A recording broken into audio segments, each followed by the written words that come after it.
అందరికీ నమస్తే. Welcome to మంచివాడి యూట్యూబ్ ఛానల్. ఈ వీడియోలో కనిపిస్తున్న ముర్రా జాతి గేదె ఆంధ్రప్రదేశ్ రాష్ట్రం కాకినాడ జిల్లా జగ్గంపేట మండలం కాట్రావులపల్లి గ్రామానికి చెందిన జె గణేష్ గారు అనే రైతు సోదరుడి యొక్క గేదె.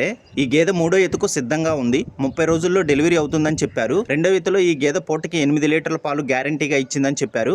జె గణేష్ గారు ఈ గేదెని అమ్మాలనుకుంటున్నారు. ధర 1,60,000 రూపాయలు చెప్తున్నారు. ధర తగ్గించే అవకాశం కూడా ఉందని చెప్పారు. మీలో ఎవరైనా ఈ గేదెను కొనుక్కోవాలనుకున్నవారు గణేష్ గారి ఫోన్ నంబర్ ఈ వీడియో క్రింద ఇవ్వడం జరిగింది. కాంటాక్ట్ అవ్వండి. గమనిక, మన ఛానల్ ని 1,20,000 మందికి పైగా ఫాలో అవుతున్నారు. కాబట్టి మన ఛానల్లో సేల్కి పెట్టేటువంటి పశువులు చాలా త్వరగా అమ్ముడుపోతున్నాయి. మీరు కూడా మీ పశువులను సులువుగా అమ్ముకోవాలనుకున్న వారు ఛానల్ నంబర్ 9676992250కి వీడియో తీసి పంపించండి. గమనిక, మన ఛానల్లో పశువులు అమ్ముడుపోయిన వెంటనే ఫోన్ నంబర్ తీసివేయడం జరుగుతుంది. ప్రతి రైతు గమనించగలరు. ఫోన్ నంబర్ లేదని ఛానల్ నంబర్కి కాల్ చేయకండి. ఛానల్ కి ప్రతిరోజు మంచి క్వాలిటీ ఉన్నటువంటి ఆవులు, ఎద్దులు, కోడిదూడలు, పందిపి ఎద్దులు, కపిల ఆవులు, సేద్యపు ఎద్దులు, గేదెలు అమ్మకానికి వస్తూ ఉంటాయి. కాబట్టి తప్పకుండా మన ఛానల్ని సబ్స్క్రైబ్ చేయండి. ఇన్స్టాగ్రామ్ పేజీని ఫాలో అవ్వండి. ఈ వీడియోని లైక్ చేయండి. ధన్యవాదాలు.